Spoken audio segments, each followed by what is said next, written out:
Carrie Herbertson, NRA ILA's Nevada State Liaison, with us on the program tonight. Carrie, good talking to you. Good talking to you, Cam. How are you? I am fantastic. Glad you could be with us tonight. Fascinating piece in the Las Vegas Review-Journal by Steve Helsley about gun registration. Is it worth the cost? Talking about Clark County, the Sheriff's Department, in a $46.5 million hole, and how that plays into a registration is that this is obviously costing the county some money, and, Carrie, it doesn't seem to be accomplishing anything. Well, by our best estimates, this is a program that costs the taxpayers annually about $1 million. And we happen to believe that, obviously, a program that costs the taxpayers that much money, there should be some level of accountability attached to it. So we asked several county commissioners to get some information from the sheriff as to the efficacy of the program, how many leads are brought to bear as a result of this program, how many firearms are confiscated every year that for failure to register, just the kind of general questions that you would expect that an administration of this sort would be able to answer. And most of the information that came back from the sheriff was what we anticipated, and that was that, gee, we have this 70-plus-year-old program that we're pretty sure is a crime control tool, but we just can't point you in any direction as to how efficient it really is. It's just sort of there, in other words. Yes, it's been there since the day of the mob coming to Las Vegas, and I mean the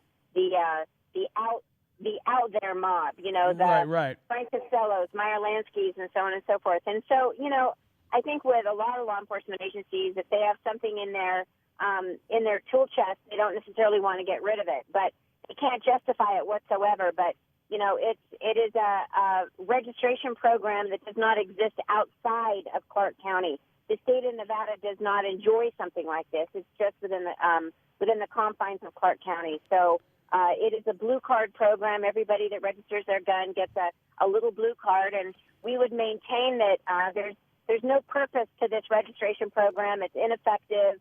They don't track anything. It's data in, no data out. You can have one firearm registered to an address, and you can have that individual move out of the county, and that gun is still registered to that address.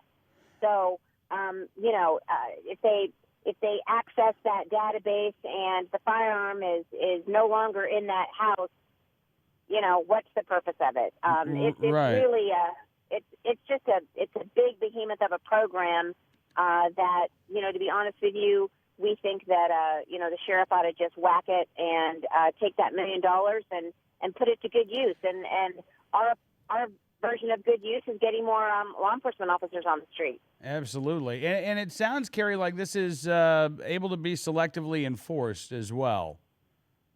It is. But again, you know, how would we know? Because they don't track how many stops for failure to register, or how many guns are confiscated for failure to register, or how many prosecutions there are for failure to register. I mean, how would we know?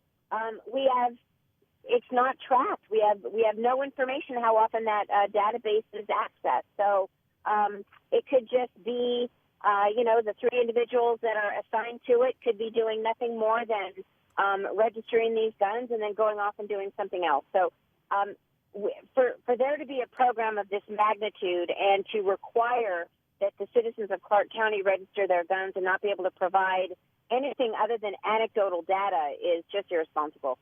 Absolutely. So, Carrie, you know, you say you'd like to see the sheriff just axe the program. Is that something that the sheriff can do? Does the Clark County Commission have to vote to scrap it? I mean, how do you get rid of this?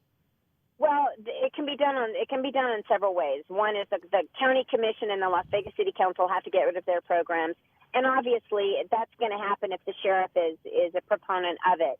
He could go to the county commission and the city council and say, you know, I'd rather take the money from this program and dedicate it towards this. Or it could also be handled at the legislative level. We would have to remove that grandfather exemption that exists for the registration program and the firearm preemption law. And we're going to be coming at it from several different fronts. We're going to come at it from the local level and from the state level next year. All right. Well, listen, Carrie, appreciate you coming on the program tonight, and look forward to talking again very soon. All right. Thanks, Kim. Have a good night. Absolutely. You too. Carrie Herbertson, NRA ILA's Nevada State Liaison, join us here tonight on Cam and Company.